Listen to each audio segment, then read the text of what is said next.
My name is Dale Magee. I'm a retired physician and a career-long enthusiast for the history of medicine. I've pursued a number of different topics on the subject, a number of activities. I'm a collector and the like, and I really love the history of medicine and love sharing it with you. And the topic today came to me in a rather serendipitous way. I was reading a book review several years ago, and they made reference to Franklin Roosevelt's blood pressure on the day he died. And my eyes kind of popped out of my head, and that got me to thinking about how much of an issue health is for the president. There's only one president. And if we look at the 45 men who have served as president of the United States, 4 have been assassinated, 4 have died in office, and numerous other instances of illness in the White House have taken place. How much do we know about this? How serious was it? Did it compromise their judgment or their ability to function? Who is around them to try to support them? And also, let's take a very quick look at the 25th Amendment to the Constitution, an amendment that was passed in 1967 to try to deal with this issue of disability. We'll take a quick peek at that. But what I'm going to do initially is cover 3 presidencies, Wilson, Franklin Roosevelt, and Eisenhower, and give you a sense as to a very quick skip over who they were, what was happening when they were in office, who their support systems were, and then what was happening to them while they were in office, so that you get a sense as to how this has played out over time during significant moments in our history.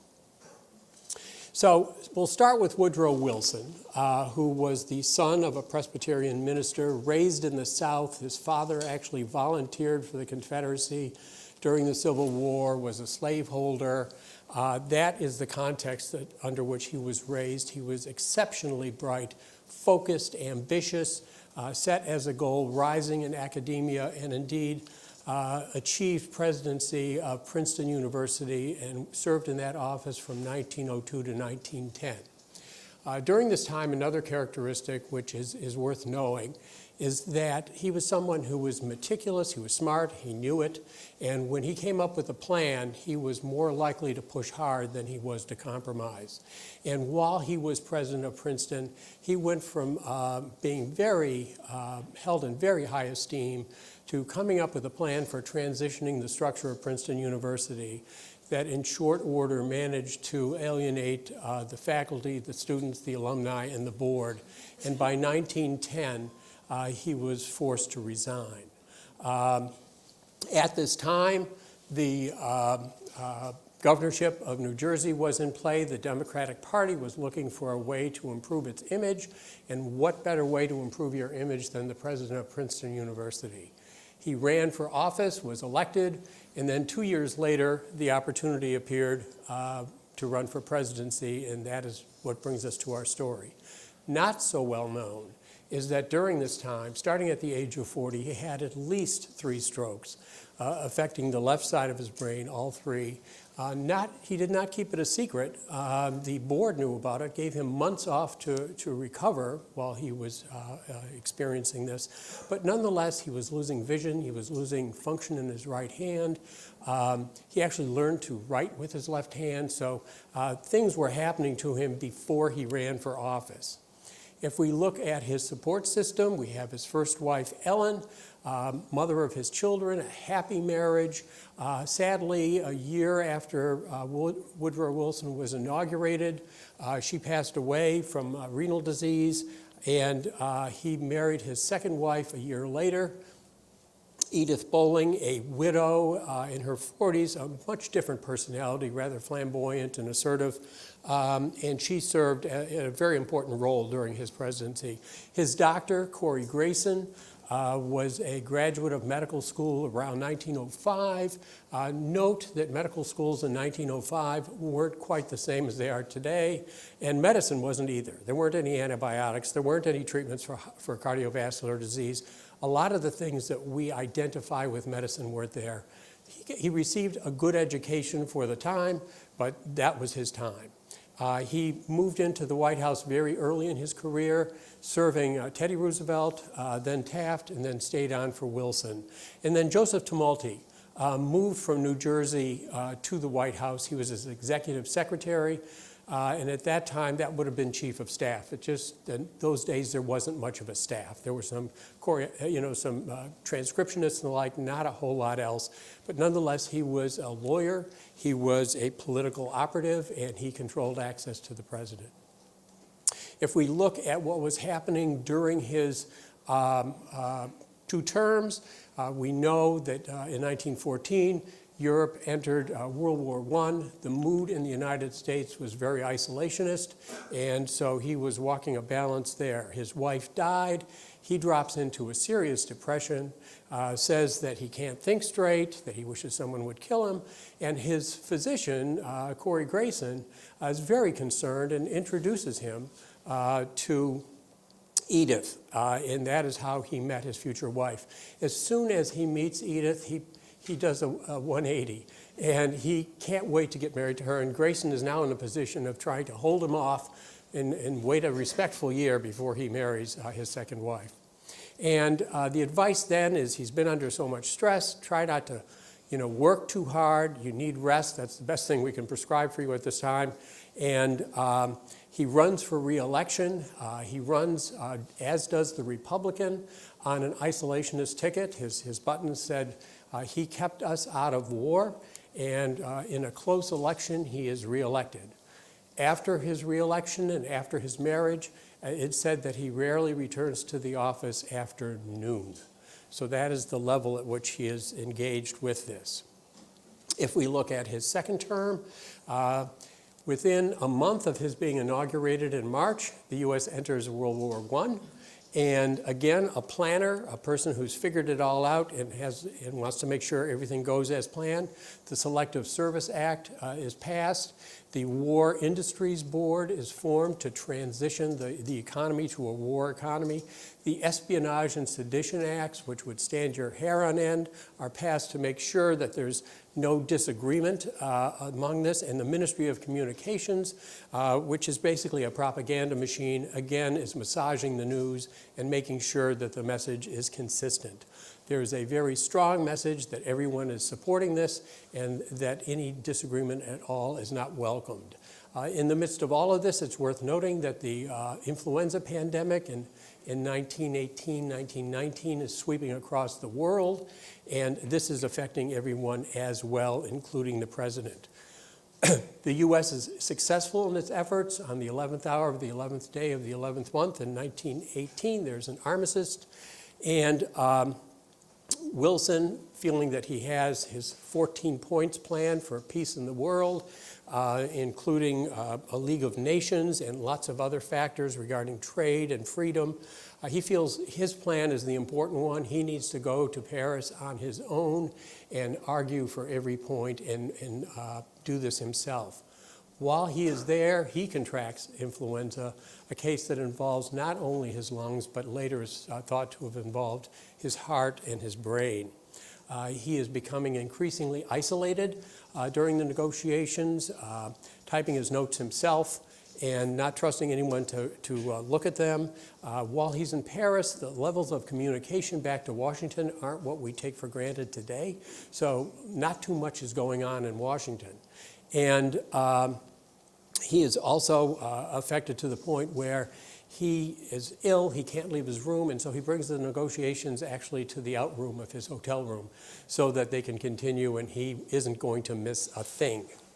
Nonetheless, his plans, although they seemed logical to him, didn't go unnoticed by the populace. And the Espionage and Sedition Acts, which criminalized any disloyal, profane, scurrilous, or abusive language, thousands of people were arrested, thousands of people were put into jail. Protests erupted around the country despite these threats of punishment. And in addition, the 19th Amendment, suffrage for women, is working its way through. Wilson does not support it. And again, this doesn't go unnoticed. And while he's in Paris negotiating the peace, he's being burned in effigy in front of the White House. And again, many people are being locked up as a result of this. Finally, by 1919, he returns in June from Paris, brings the treaty, and there's a lot going on. Troops have returned from the war. There isn't a job waiting for them. The economy has not pivoted off of the war economy. Blacks who've moved up north from the south to take advantage of opportunities during the war economy are now targeted. And so there are race riots, there are labor riots and labor unrest. And there's something referred to as the Red Scare. His Attorney General, Palmer, is carrying out raids on people who are suspected of being Bolsheviks. And again, thousands of people are being arrested. So a lot going on here. He takes the treaty to Congress. They're not interested at all. And his feeling is he's not going to compromise. He's going to speak to the people. He is going to generate pressure from the outside. He begins a train tour in which he's giving speeches all across the country. And by the time he starts off, he's developing symptoms of heart failure. He's getting weaker. And then by September 25th in Pueblo, Colorado, he has a major incident, a cardiovascular incident. They immediately stop the tour and bring him back to Washington. By the time he reaches Washington, he has had a massive left-sided stroke, right-sided stroke. The other three were left. This one's right. This is affecting his vision in a broader way. He is paralyzed on the left side now, and he's in isolation. He is in his room. Access is controlled by his wife and by his executive secretary, Tumulty. And during this time, his Secretary of State approaches cautiously Tumulty and said, I understand the president is not doing well. Perhaps we should have the vice president take over some of the duties. Tumulty reacts with outrage, says that the president is perfectly capable of running the country, calls Grayson in, who says, do you feel that the president is disabled? And Grayson said, oh, no, not at all. And so Tumulty responds to this request by saying, you know, if President Wilson knew you were trying to engineer this, it wouldn't look good for you. And so, indeed, within about 3 months or so, his Secretary of State is actually asked to step down.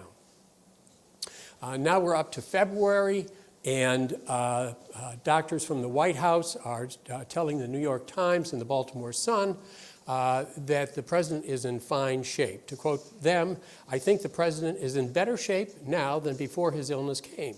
You can say that the president is able-minded and able-bodied. This while he is confined to his room in a wheelchair, wondering if he will walk again. He has not been to any cabinet meetings. They haven't had cabinet meetings, and the first one is in April. So the stroke is in September. Now we're out to April, and he's having his first cabinet meeting. They bring him in by himself first, get him propped up in a seat, then one by one bring the cabinet members in and announce their name very loud so that he knows who they are and where they're sitting. Access to him is controlled by Tumulty and by his wife, Edith, and she takes papers into him to review. They come out with her handwriting on them, and that's how decisions are being made. And the question then comes up, we are now up to 1920, should he run for re-election?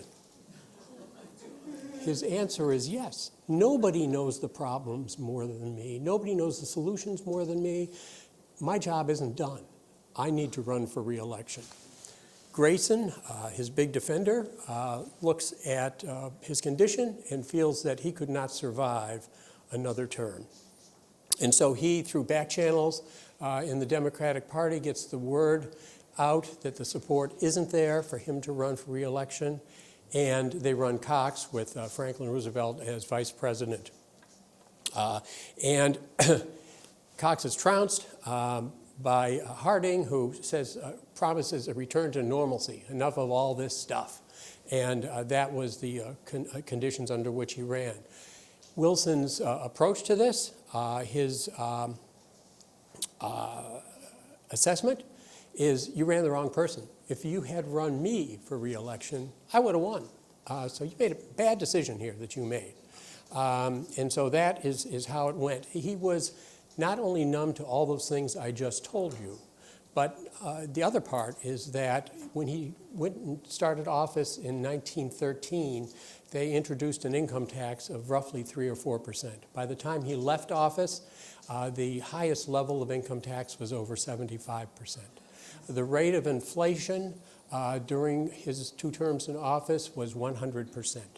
And so there were a number of things going on during this time, and as I say, not fully appreciated from his point of view.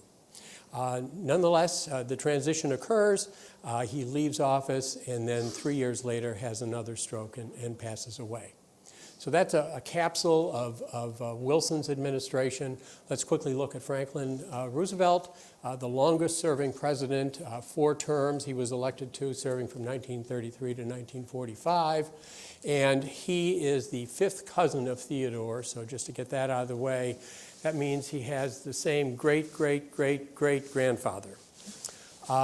His wife was 5th cousin once removed. His parents were 6th cousins. Very closely knit family.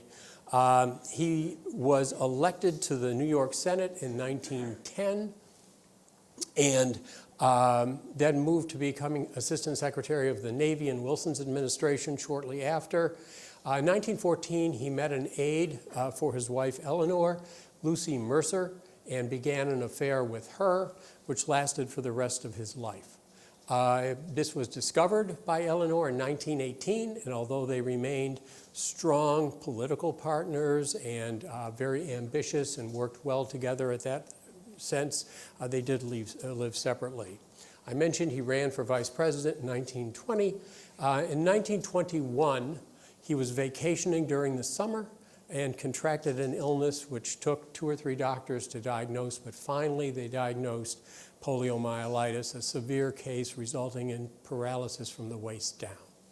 And again, with the aid of good doctors, a very supportive wife and family, and a lot of ambition and drive, he basically drove himself to recover from this, to build himself back as best he could, although there was no getting away from the fact that he would not regain the use of his legs.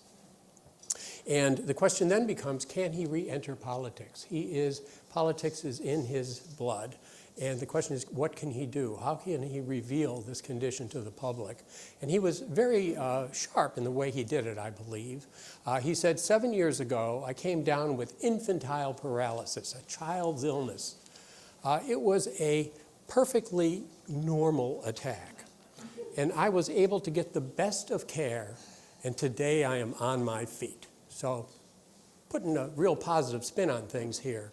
And you wouldn't guess that this person in the image here is paralyzed from the waist down unless you look closely at the heels of his shoes and saw the braces that were there. During this time, he was able to work with the press, and they never photographed him being lifted out, being put back in a car, or in any other way being compromised by his paralysis. And that stayed true for his entire career. Now, if we look at his support, we've got Eleanor, who is, as I say, a force of nature when it comes to politics and government. His physician, Ross McIntyre, was a ear, nose, and throat doctor, the only president's physician who was a specialist. Kind of an odd combination for somebody who's paralyzed from the waist down. But it turns out that Roosevelt probably knew everything he needed to know about polio. And he was a smoker. He had more than a few cases of bronchitis, and so he probably got to know McIntyre through that. Nonetheless, McIntyre's focus was through the lens of someone with special training in ear, nose, and throat. And then Howard Broun didn't come on the scene until the 1940s, a very good cardiologist, very meticulous physician, delivered excellent care. And again, we look through, I don't have to tell you everything that happened during Roosevelt's administration, but the Depression was there when he took office. He implemented the Works Progress Administration, Social Security. The U.S. entered World War II, involving the Normandy invasion, a lot of planning, a lot of strategy. The question of running for a 4th term comes up at a time when Roosevelt is not particularly well. He, however, never questions that he should be re-elected, and the party doesn't feel that they're in a position to change things.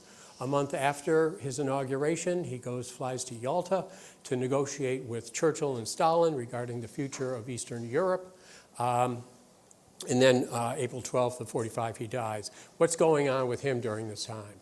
Well, early on, they have blood pressure readings of the 160, 170 over 90 range, and you want to see your blood pressure under 140 over 90. So he's in a high blood pressure range to begin with. He's developing signs of heart failure. However, this shortness of breath that comes with a heart failure is interpreted by his ear, nose, and throat doctor as bronchitis. And he's not getting better. Eleanor is concerned.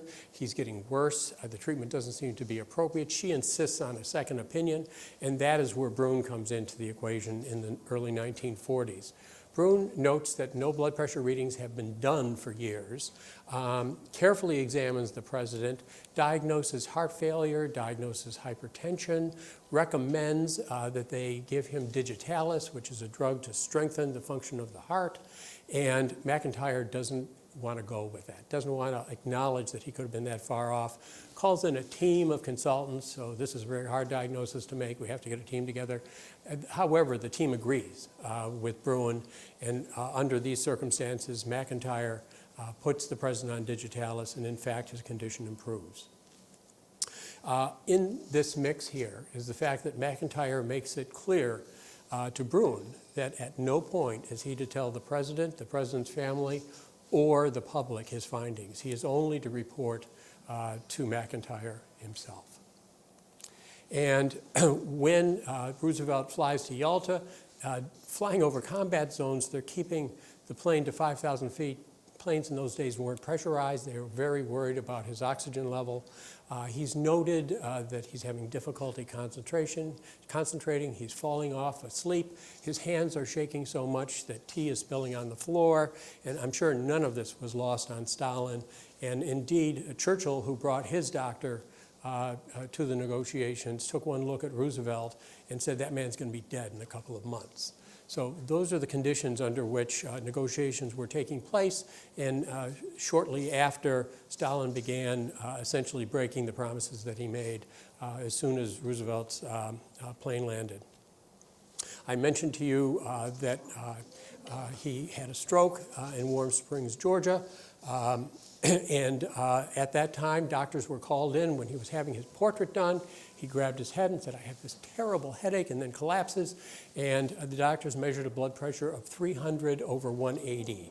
I've never heard of a blood pressure that high. And in fact, if you look at the meters that doctors use to measure the blood pressure, they don't go over 300. He buried the needle. So that was what was affecting him at that time. How is this portrayed? After his death, it was found that he was admitted at least 24 times to Bethesda Navy Hospital under assumed names. In addition, after his death, Dr. McIntyre's records go missing, and they have never been found. Brune was very meticulous in his record keeping, and he published a detailed assessment of his treatment of the president in 1970. So that's how we get the information that we have.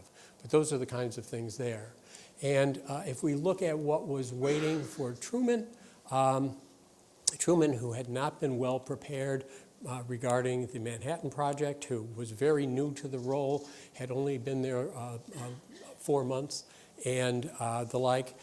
In this is winding down the war, making decisions regarding the atom bomb, a number of major league decisions to be made in rapid order with not a lot of preparation. And again, we see how it is portrayed in the press. Basically, it says even his family was unaware of this, which was not true. Eleanor was very aware. His daughter Anne was following him closely because she was afraid he was going to collapse. His son was aware. That, however, is what was put in the New York Times. And in the same issue, McIntyre, his doctor, is quoted as saying that this came out of the clear blue. Who would have known that this would have happened? So that, again, is how it was portrayed to the press. If we look at how Roosevelt changed over his years, you see the vigorous Roosevelt running for office on the left, and then the Roosevelt who was shaking, who was nodding off, who was down at least 35 pounds from his weight a year earlier in Yalta, and then that's the final day with the final unfinished portrait that was done. So that's Roosevelt, and that's what was happening to him while other things were happening to the country and to the world. Let's take a quick look at Eisenhower, president from 1953 to 1961. A pretty different picture from a point of view of portraying information to the public. And what we know about him for background, he was born in Texas, raised in Abilene, Kansas. Interestingly, his mother was a pacifist, and he was a graduate of West Point. Ascended in the ranks of the military quite well, led the Allied invasion in Normandy, was involved in North Africa, Sicily, and Germany. Very well respected, very well known, a public figure. After the war, he was in the Joint Chiefs of Staff. He was Supreme Commander of NATO, major positions, really out in front of the public. Less well known, he was a 4-pack-a-day smoker. And for those of you who don't smoke, 20 cigarettes in a pack of cigarettes. So somehow he's puffing through 80 cigarettes on an average day. The other is from what I remember from my little black and white TV set in the 1950s, Eisenhower was this calm, retiring, plays golf kind of fellow, fatherly figure. He had a temper, and nobody wanted to get on the wrong side of it. That was something for which that was pretty well understood. In addition, he was diagnosed with hypertension in the 1940s. There wasn't much in the way of treatments in those days, but nonetheless, it was there as a risk factor. And in 1949, before he ran for president, he was hospitalized with an ill-defined abdominal pain. His doctor said he was going to keep it quiet because his doctor felt that someday he was going to run for office, and he wanted to make sure he had a clean bill of health. If we look at his support team, we see Mamie Eisenhower, a sort of typical 1950s wife, very happy marriage, and Howard Snyder, his physician. Snyder was taking care of him since the 1940s. He was his military physician. Snyder was a military physician, so that means he was understood the conditions that would be seen most often in the military. Interestingly, he graduated from medical school around 1905 or so, as did the other two. So that was a time before many of the treatments and also before many of the means of catching up with technology that are available to us today. Paul Dudley White was a well-known cardiologist from Harvard who was called in to see the president in 1955, and Sherman Adams was his chief of staff.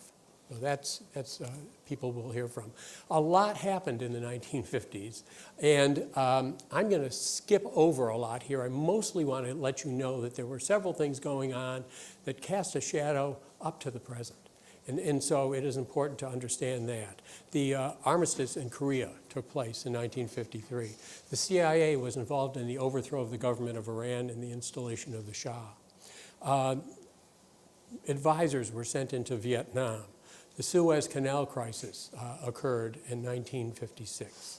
If we look at what was happening to Eisenhower, he's in Denver, Colorado, playing golf, has a rather stressful day, keeps getting called back to the phone, getting more and more irritated. People are commenting about how he's about ready to blow with his temper. And that night, he starts shaking, he starts sweating, he's trembling. Call the doctor. His doctor says maybe it's indigestion. Treats him for that, doesn't get any better. Finally does an EKG, notes that he's having a heart attack. Does not want to alert the press, does not want to scare people. And so he has the president walk down from the second floor of the house he's living in, go out to a parked car, and get in and go to the hospital. And you can see from the headline here, it says the president was able to walk to the car, so it wasn't that bad, folks. When he got to the hospital, it was that bad and more. And they called in a team of cardiologists from the East Coast led by Paul Dudley White. They do their best to treat him. They also put him on anticoagulants, which will come up a little bit later, to lower the risk of a blood clot coming out of his heart afterwards.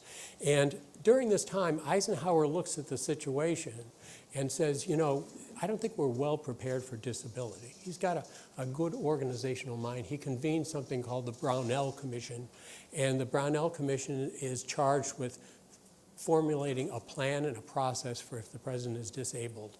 They come up with something which ends up looking a lot like the 25th Amendment, but at that time, neither the Republicans nor the Democrats were interested in it. And so the Brownell Commission did not result in action. His recovery is prolonged.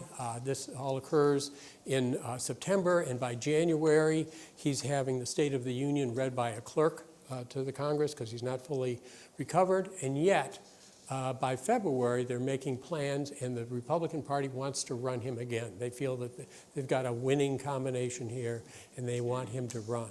Paul Dudley White is against it, feels that it would be too much stress, and they go back and forth. They ask Magee. Magee says, well, you know, I know how he is when he's got nothing to do, and so might as well be running the country.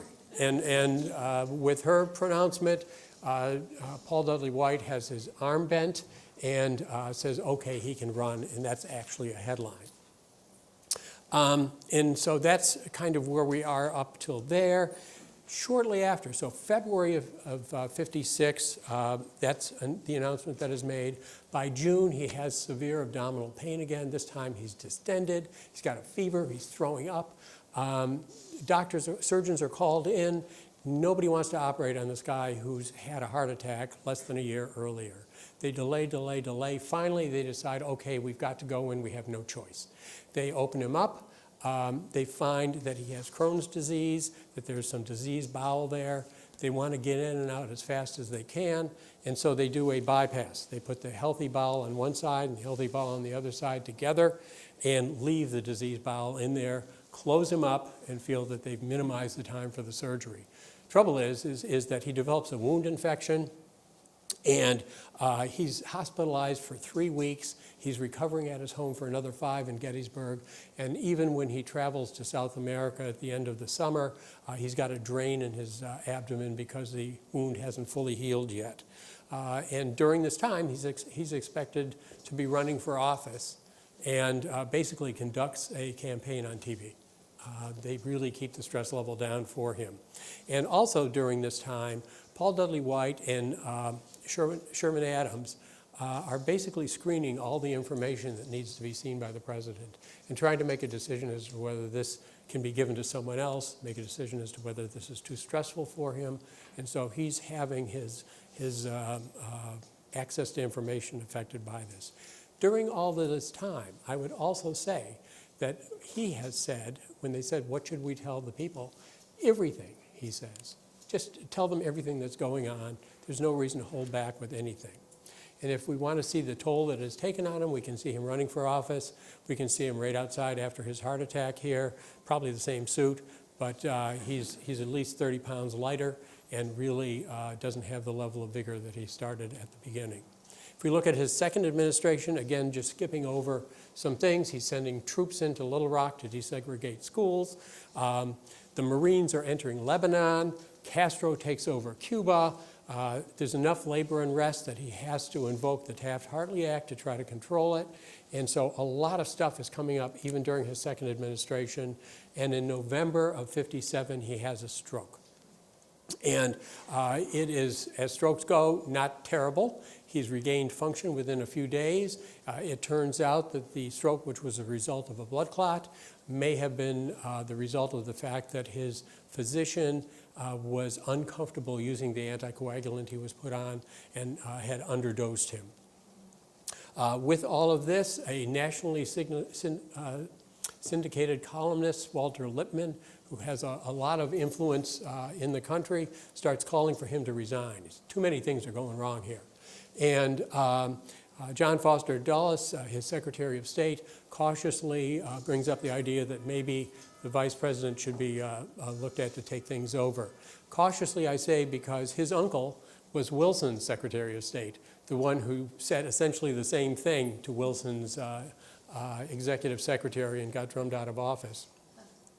Nonetheless, these are the things that are going on. And if we look at February 1958, Eisenhower looks around, said, okay, I've had a stroke, I've had an abdominal surgery, I've had a heart attack.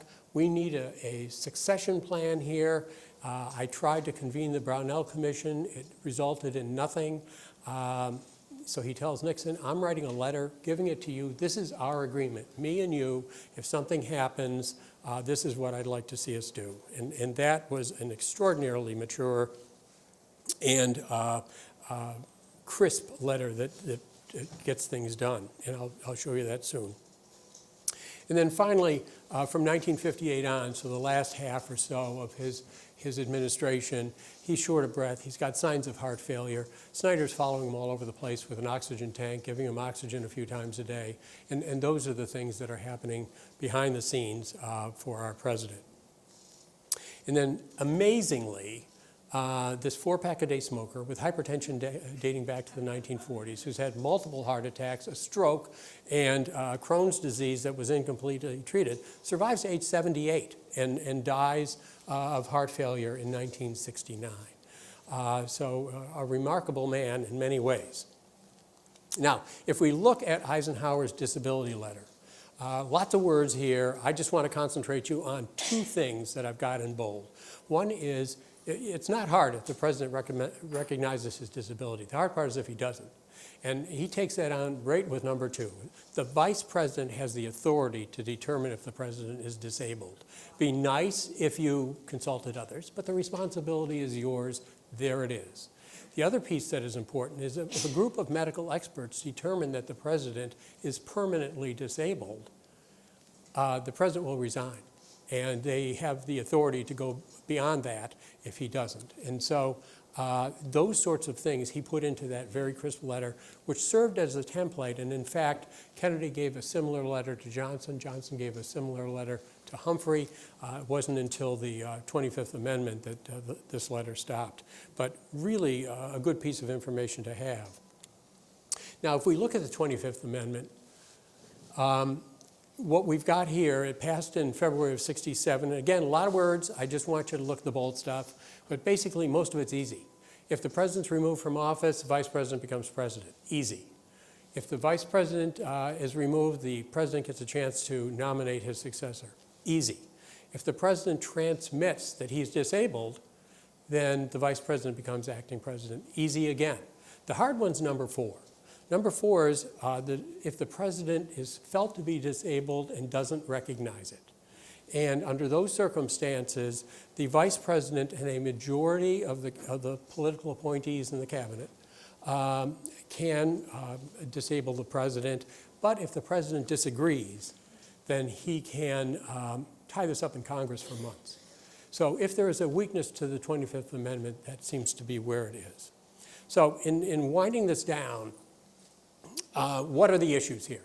Well, first of all, I hope I've illustrated to you that the presidential physicians owe their loyalty to their patients. That's what we would all want of our physicians. That's what they have as well. But that's what you're hearing. You're hearing somebody who's spinning something for their patient. The president's spouses influence the decisions that are being made, but they are focused on their husband. And Edith Wilson was quoted as saying, I don't care about the president of the United States. I care about my husband. And so, again, we need to understand that dynamic. Vice presidents are chosen for electoral reasons. They may not have a relationship with the president. They may fear that they're losing what relationship they're trying to build. They may not be qualified. Marshall, who was Wilson's vice president, didn't want to be president. And so it's a little hard to hand the office over to somebody who doesn't want it. The chief of staff and others may fear losing control. They control access. They know how the thinking is. They provide the information. And they are in a point of control in the administration. When someone else comes in, they go out. And so it is not only the president who's being disabled, but it's they who are being disabled as well. We need to understand that. And Congress is not well informed and not able to move in a timely manner. And so that is another thing to consider if you're dealing with conditions that may play out over a matter of days or weeks. So if we were to address issues for improvement, I would focus on disability not recognized by the president. That number 4 in the 25th Amendment. I think it's important that we need confidentiality. You can't play this thing out in the media. I think we need an objective physical and mental evaluation performed at regular intervals by someone who basically doesn't owe his allegiance to the president. And we also need to recognize the agendas within the White House staff when making these plans, because the decision is very much a political one as well as a physical one. So that's my presentation. I hope I've informed you, and I hope you found it interesting. If you're interested in any references, here they are. And I can take 5 minutes worth of questions, according to my assistant here. And if there are any beyond that, I'll be happy to move out into the hallway. Thank you very much.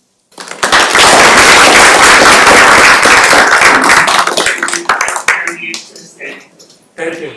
I knew a little bit of the stories, but I didn't know much of this. Oh, well, thank you. I appreciate that. Your hand is up. Did Eisenhower stop smoking? On and off. On the one hand, he's a sensible, logical person. He's also a general who always gets his way. And so it played back and forth. He cut it back, then he went back on. I mean, if you're at a pack a day, you're addicted. And so, there's a lot of things going on here besides sheer will. But that and his, the temper piece, I mean, in 1956, he was out playing golf with a number of people, including his doctor. And he took a swing. The doctor said, "Great shot." He swears at his doctor, takes a club, and throws it at him and hits him in the leg. So, that's the temper part of it as well. So we're dealing with someone who, it's a little hard to tell somebody, stop smoking. A little anxiety level is going to go up a bit. Yes? This is more of a medical question. For Crohn's disease, you indicated that they just kind of bypassed the parts of it and left the head. Is that standard? No. You want to get rid of it? I would say that they had a team of surgeons. They were debating a lot. There was a lot of argument going on. And the operative thought was get in and get out as fast as you can. But that probably, particularly given his prolonged recovery, wasn't a wonderful idea. Yes? Was there any speculation on McIntyre's notes if they were ditched? Or did they just, McIntyre's notes, that they lost, were they purposely lost, or did they just lose them? So I don't have any quotes where people directly ask McIntyre, "What'd you do with your notes?" Right. But I do know that there are multiple references in the literature saying that they disappeared immediately after the president died and were never found. Yes, sir.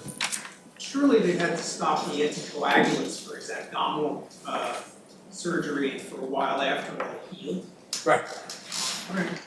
Yeah, the stroke was at a different time. So the anticoagulation piece, the testing for his anticoagulation with the stroke showed that he had an inadequate dose. But you are right, that added to the anxiety of the surgeons taking care of him, because they had to pull him off that. I would also say that he was one of the first patients treated with a drug called Coumadin, which is a common drug today, but it was just introduced then. It was approved. I think it was approved by the FDA almost weeks earlier. So it wasn't a drug that many people had much experience with, and I can tell you with the little experience I've had with it, it is not an easy drug to use. You can have wide fluctuations in the therapeutic level. Yes, ma'am.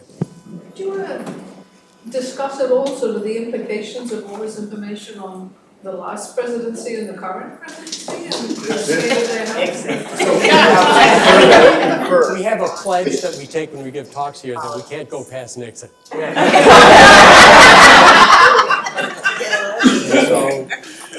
the answer is not here. All right, I'll find you a lunch.